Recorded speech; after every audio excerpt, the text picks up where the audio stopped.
जय हिंद, वंदे मातरम। साथियों, बीएड को लेकर आप लोगों के काफी सारे क्वेश्चंस पूछे जा रहे हैं, जैसे कि सर हमें बीएड करना चाहिए या नहीं करना चाहिए, बीएड का स्कोप क्या है, सर हमने एंट्रेंस एग्जाम नहीं दिया है तो क्या हम डायरेक्ट एडमिशन ले सकते हैं, अगर एडमिशन लें तो किस कॉलेज या यूनिवर्सिटी में लें, उसके लिए कितनी फीस लगने वाली है, और अब बीएड का 1 साल का होगा या फिर 2 साल का होगा। तो साथियों, आपके इस टाइप के ना जाने कितने सारे क्वेश्चंस हैं। तो साथियों, आपके जितने भी क्वेश्चंस हैं उन सब का आंसर आपको इस वीडियो में मिलने वाला है।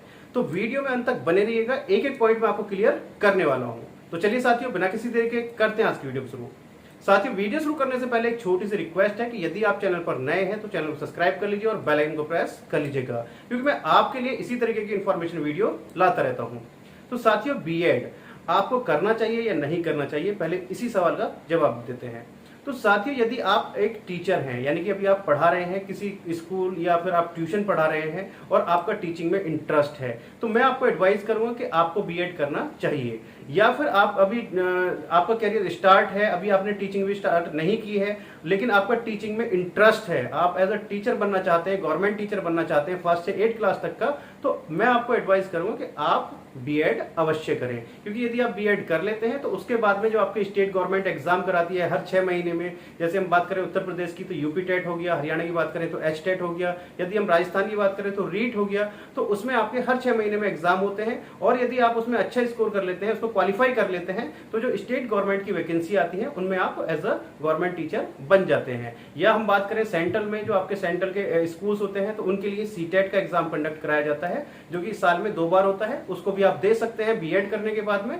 और यदि आप क्वालिफाई हो जाते हैं और अच्छा स्कोर उसमें करते हैं तो आप वहां पे भी गवर्नमेंट टीचर बन जाते हैं, जो आपके केंद्रीय विद्यालय हैं, यानी कि जो सेंट्रल गवर्नमेंट के स्कूल हैं, तो वहां पर एज अ टीचर आप बन जाते हैं। जितने भी आज की डेट में प्राइवेट स्कूल भी हैं, चाहे वो हम सीबीएसई बोर्ड की बात करें, आईसीएसई बोर्ड की बात करें या फिर किसी दूसरे बोर्ड की बात करें, तो वहां पर भी यदि आप एज अ प्राइवेट टीचर काम करना चाहते हैं या कर रहे हैं तो वहां पर भी अब बीएड मस्ट कर दिया, यानी कि कंपलसरी कर दिया कि बीएड होना अनिवार्य है। तो इसलिए आपको बीएड करना चाहिए यदि आपका टीचिंग में इंटरेस्ट है, या आप एक एजुकेशनल कंसल्टेंट हैं या फिर एजुकेशन की लाइन से जुड़े हुए हैं, तो बीएड करना आपके लिए अनिवार्य हो जाता है। इसके बाद में बात करें कि सर हमने एंट्रेंस एग्जाम नहीं दिया था तो क्या हम डायरेक्ट एडमिशन ले सकते हैं या फिर नहीं ले सकते।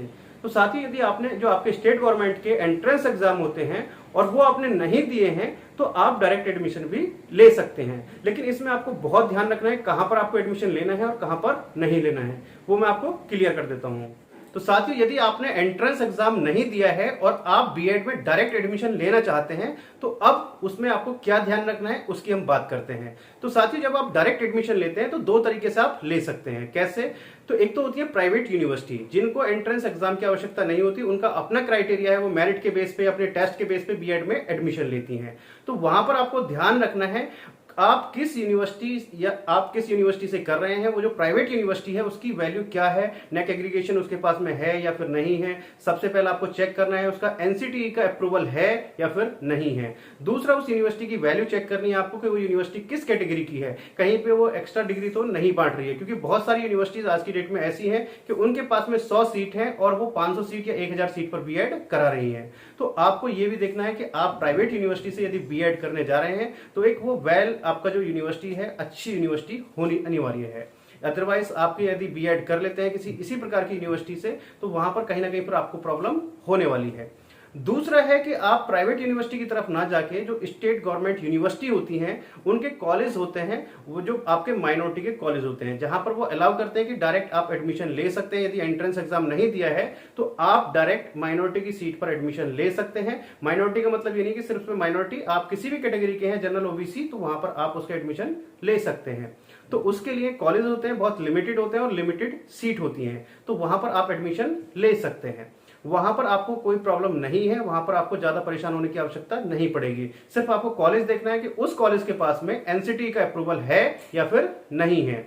इससे आगे बात करें कि इसके करने के लिए फीस कितनी लगेगी, क्या फीस एक्स्ट्रा देनी होगी, तो ऐसा नहीं है, कोई फीस आपको एक्स्ट्रा नहीं देनी है, चाहे वो आप डायरेक्ट एडमिशन ले या फिर काउंसलिंग के थ्रू जाएं। जो उसकी फीस है वही सिर्फ फीस लगने वाली है। हाँ, हो सकता है उन्होंने अपने रजिस्ट्रेशन के तौर पर कोई अपना 1000-1500 रुपए का कोई अपनी फीस रखी हो, अदरवाइज उससे अलावा कोई एक्स्ट्रा चार्ज नहीं लगता है। अब इससे आगे बात करें कि सर हम गवर्नमेंट जॉब में हैं तो क्या हम डिस्टेंस से बीएड कर सकते हैं या फिर नहीं कर सकते हैं, प्राइवेट यूनिवर्सिटी से कर सकते हैं या नहीं कर सकते हैं। तो साथियों याद रखिएगा, यदि आप गवर्नमेंट जॉब में हैं या फिर वर्किंग में हैं और आप अपना रेगुलर भी दिखाना चाहते हैं यानी कि जॉब भी दिखाना चाहते हैं और आप बीएड भी करना चाहते हैं, तो साथियों बीएड एक रेगुलर कोर्स है जिसको आप रेगुलर कर सकते हैं लेकिन जॉब के साथ नहीं कर सकते। आपके पास एक ही ऑप्शन बचता है, वो बचता है डिस्टेंस का, जो कि बहुत ही कम यूनिवर्सिटी कराती है डिस्टेंस में। जैसे कि हम बात करें, आपका इग्नू है, इग्नू आपका डिस्टेंस में बीएड आपको कराता है, आप डिस्टेंस में बीएड कर सकते हैं। यदि आप गवर्नमेंट जॉब में भी हैं तो भी आप इग्नू से बीएड कर सकते हैं। उसके कुछ क्राइटेरिया हैं, क्राइटेरिया जो अगर आप डिटेल में जानना चाहते हैं कि सर इग्नू के बीएड करने के लिए क्राइटेरिया क्या है एलिजिबिलिटी, तो वो मैंने एक डिटेल वीडियो बनाई हुई है, उसको आप पूरा देख सकते हैं। पूरी डिटेल में एक एक पॉइंट क्लियर किया हुआ है। तो इग्नू से कर सकते हैं, जम्बो यूनिवर्सिटी है, तो 4-5 यूनिवर्सिटीज हैं जहां से आप डिस्टेंस से बीएड कर सकते हैं और फीस भी ज्यादा नहीं लगती, लगभग 50 से 60 हजार रुपए इसकी फीस रहती है डिस्टेंस में। अब नेक्स्ट पॉइंट पर बात करते हैं कि सर अब बीएड 1 साल का होगा या फिर 2 साल का होगा। तो साथियों आपको पूरी डिटेल में मैं एक्सप्लेन कर देता हूं कि जो बीएड है 2022 से 1 साल का होना था, क्योंकि जो नई एजुकेशन पॉलिसी है उसके तहत आपका बीएड 1 साल का भी होगा और 2 साल का भी होगा। अब 1 साल में किसके लिए रहेगा और 2 साल का किसके लिए रहेगा। साथियों जो आपने अगर ग्रेजुएशन किया हुआ है, ग्रेजुएशन के बाद आप बीएड करते हैं तो उनके लिए आपका 2 साल का होना था, और जिन्होंने अपना पीजी कंप्लीट किया हुआ है यानी कि पोस्ट ग्रेजुएशन कंप्लीट किया हुआ है तो उनके लिए जो आपका बीएड होता वो 1 साल का होता। लेकिन अभी तक भी जो आपका वो लागू नहीं हो पाई है। इस बार भी आपको जो 2022 में एडमिशन हो रहे हैं वो आपके 2 साल के बीएड के लिए ही हो रहे हैं, चाहे वो आपने पीजी किया हुआ है या फिर आपने यूजी किया हुआ है। तो इस बार भी आपकी लागू नहीं हो पाई है। जैसे कि आपने यूपी बीएड की हम बात करें तो यूपी बीएड में जो एंट्रेंस एग्जाम हुआ है उसमें भी चाहे आपने पीजी से भरा है फॉर्म या फिर आपने यूजी से भरा है, तो आपका जो बीएड है वो आपका 2 साल का ही होने वाला है। अभी देखते हैं कि नेक्स्ट ईयर से लागू हो पाएगा या फिर नहीं हो पाएगा। जो ग्रेजुएशन वाले बच्चे हैं उनके लिए तो 2 साल का ही रहेगा और जो पीजी वाले बच्चे हैं उनके लिए आपका 1 साल का होगा। लागू होना था लेकिन इस बार भी लागू नहीं हो पाया। जो कुछ यूनिवर्सिटीज हैं उन्होंने लागू करने की कोशिश की है लेकिन अभी भी वहां पर कहीं ना कहीं प्रॉब्लम है। तो उम्मीद यह है कि 2023 से हो सकता है कि आपका 1 साल का बीएड लागू हो जाए। किसके लिए? पीजी वाले बच्चों के लिए। यूजी के लिए आपका 1 साल का ही रहने वाला है।